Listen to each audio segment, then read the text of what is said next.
মেজিকখনত উঠাৰ লগে লগে বেয়া ব্যৱহাৰ কৰিবলৈ আৰম্ভ কৰিছিলে মোৰ লগত। তেখেতে বাৰে বাৰে হাত তাৰমানে মোৰ প্ৰাইভেট পাৰ্টত টাচ কৰিবলৈ আৰু হাত লগাইছিলে গাত।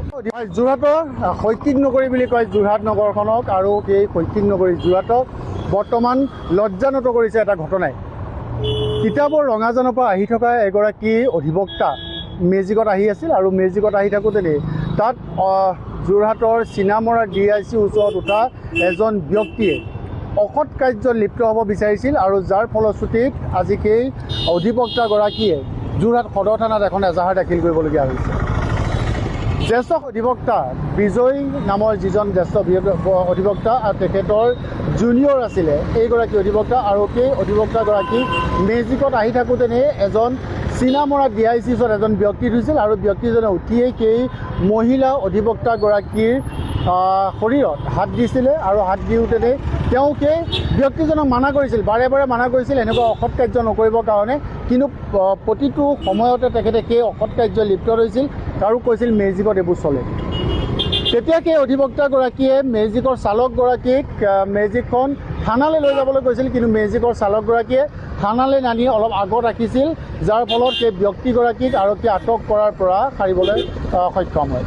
কিন্তু ইতিমধ্যে অধিবক্তাগৰাকীয়ে যোৰহাট আৰক্ষী থানাত এখন এজাহাৰ দাখিল কৰিছে, আৰু আৰক্ষীয়ে আমি জানিবলৈ পোৱা মতে আৰক্ষীয়ে 24 ঘণ্টাৰ ভিতৰত সেই ব্যক্তিজনক আটক কৰিম বুলি প্ৰতিশ্ৰুতি দিছে। ইতিমধ্যে সমগ্ৰ ঘটনাটোক লৈ উত্তপ্ত হৈ আছে যোৰহাট বাৰ লাইব্ৰেৰী, আৰু মই সেই অধিবক্তাগৰাকীৰ লগত কথা পাতিবলৈ চেষ্টা কৰিম।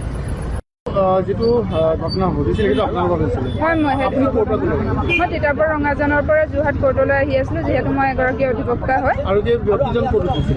আপোনাৰ চিনামৰা DIC অফিচৰ পৰা উঠিছে তেখেত। মানে তেওঁ মেজিকখনত উঠাৰ লগে লগে বেয়া ব্যৱহাৰ কৰিবলৈ আৰম্ভ কৰিছিলে মোৰ লগত, আৰু তেখেতে বাৰে বাৰে হাত তাৰমানে মোৰ প্ৰাইভেট পাৰ্টত টাচ কৰিবলৈ আৰু হাত লগাইছিলে গাত। তেখেতক মই তেনেকৈ নকৰিব কোৱাতে মানে তেওঁ বাৰে বাৰে একেখিনি কৰ্মকে কৰি থকাৰ পিছত মেজিকৰ ড্ৰাইভাৰজনেও তেখেতক কৈছিলে যে আপুনি ভদ্ৰভাৱে বহি আহক। তেওঁ সেইখিনি কথা অমান্য কৰি মানে বাৰে বাৰে একেখিনি কৰ্মকে কৰি গৈছিলে। হয়তো হৈ আছিলে, মই ইমান দৰে তাৰমানে গম নাপাম। তাৰ পৰা আপোনাৰ তেওঁ কোৱাৰ পিছত তেওঁ কৈছে যে মেজিকত মানে এইবিলাক চলেই। আৰু মেজিকৰ ড্ৰাইভাৰজনে কি ক'লে? তেতিয়া মেজিকৰ ড্ৰাইভাৰজনে তেওঁক নকৰিব কৈছিলে। মই মেজিকৰ ড্ৰাইভাৰজনক যে গাড়ীখন থানাৰ ভিতৰত ভৰাব কৈছিলোঁ, কিন্তু তেখেতে গাড়ীখন থানাৰ ভিতৰত নভৰাই।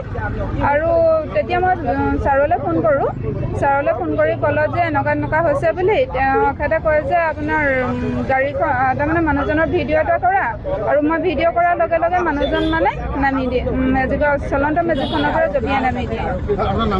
পিংকি গগৈ। নহয়, আচলতে এখেতৰ নাম পিংকি গগৈ। গতিকে আমি একেলগে কাম কৰোঁ আচলতে যোৰহাট বাৰ এছ'চিয়েশ্যনৰ এগৰাকী অধিবক্তা সদস্য, আৰু এগৰাকী অধিবক্তা তেওঁ মেজিকত আহি থকা অৱস্থাত চলন্ত গাড়ীৰ ভিতৰত তেওঁৰ লগত যি অপকৰ্ম কৰিবলৈ চেষ্টা কৰিলে, অপকৰ্মত লিপ্ত হ'ল, আৰু তেওঁ বাৰে প্ৰতি ড্ৰাইভাৰজনক গাড়ীৰ চালকজনক কৈছে যে গাড়ীখন থানাত ভৰাই দিব লাগে, কিন্তু ড্ৰাইভাৰজনে সেই কথাত কোনো গুৰুত্বই নিদিলে, আৰু যিজনে অপকৰ্ম কৰিছে তেওঁ কৈছে যে মেজিকত এইবিলাক চলেই। গতিকে এগৰাকী অধিবক্তা তেওঁ দেশত থকা অৱস্থাত যদি দিন দুপৰতে যোৰহাট নগৰ মাজমজিয়াত এনেকুৱা এটা ঘটনা সংঘটিত কৰিবলৈ সক্ষম হৈছে, গতিকে আমি যোৰহাট সদৰ আৰক্ষী থানাৰ ভাৰপ্ৰাপ্ত আৰক্ষী বিভাগক অনুৰোধ জনাইছোঁ। তেওঁ আমাক কথা দিছে যে অতি সোনকালে আজিৰ ভিতৰত দুৰ্বৃত্তক তেওঁ গ্ৰেপ্তাৰ কৰিব বুলি তেওঁ কথা দিছে, আৰু গতিকে আমি যোৰহাট প্ৰশাসনৰ ওপৰত আস্থা আছে, বিশ্বাস আছে, আৰু আমি আজিৰ ভিতৰত এই দুৰ্বৃত্তজনক গ্ৰেপ্তাৰ কৰি জেল হাজতলৈ প্ৰেৰণ কৰিবৰ কাৰণে প্ৰশাসনক অনুৰোধ জনাইছোঁ। আৰু আমি অধিবক্তা সমাজলৈ এইটো এপিল কৰিছোঁ, আহ্বান জনাইছোঁ যাতে কোনো অধিবক্তাই সেই ব্যক্তিগৰাকী হৈ যাতে জামিন আবেদন নিদিয়ে। গতিকে সকলো অধিবক্তাক আমি অনুৰোধ জনাইছোঁ, যিহেতু এগৰাকী অধিবক্তাৰ লগত এনেকুৱা এটা অপকৰ্মত যেতিয়া লিপ্ত হৈছে, সাধাৰণ মানুহৰ ক্ষেত্ৰত কেনেকুৱা অৱস্থা হ'ব আচলতে আপোনালোকে নিজেই কল্পনা কৰক। গতিকে এই ঘটনাক আমি ধিক্কাৰ দিছোঁ, আৰু অভিযুক্তক অতি সোনকালে গ্ৰেপ্তাৰ কৰিবলৈ অনুৰোধ জনাইছোঁ। আপুনি যে ক'লে এনেকুৱা ঘটনা চলে, এই কথাষাৰ কোনে কৈছিল? যিজন মানুহে অপকৰ্মত লিপ্ত হৈছে সেই মানুহজনে তেওঁক যেতিয়া আঁতৰাই দিছে, হাতখন আঁতৰাই দিছে, আপুনি কি কৰিছে? নকৰিব, সেই মেজিকত এইবিলাক চলেই। তেওঁৰ বক্তব্য হৈছে মেজিকত এইবিলাক চলে। তাৰমানে চিনাক্তকৰণ হৈছে নেকি? ইতিমধ্যে চিনাক্তকৰণ হৈছে, তেওঁৰ নাম ৰাজীৱ গগৈ বুলি আমি গম পাইছোঁ। গতিকে আমাৰ জ্যেষ্ঠ অধিবক্তা ৰিণ্টু গোস্বামী এসময়ত তেওঁ সেই ব্যক্তিজন তেওঁৰ ক্লাইণ্ট আছিলে বুলি কৈছে, তেওঁ চিনাক্ত কৰিছে, আৰু তেওঁৰ নাম ৰাজীৱ গগৈ বুলি কৈছে। আৰু ইতিমধ্যে আমি যোৰহাট সদৰ থানাৰ ভাৰপ্ৰাপ্ত বিষয়াক জনাইছোঁ তেওঁ যিটো ফটো আমি দিছোঁ, ভিডিঅ' ফুটেজ আমি দিছোঁ, গতিকে তেওঁ ঘৰটো এতিয়ালৈকে ঠিকনাটো আমি উলিয়াবলৈ সক্ষম হোৱা নাই। গতিকে আমাৰ জ্যেষ্ঠ অধিবক্তা ৰিণ্টু গোস্বামী যিহেতু এসময়ত ক্লাইণ্ট আছিলে, তেওঁ এড্ৰেছখিনি প্ৰভাইড কৰিম বুলি কৈছে।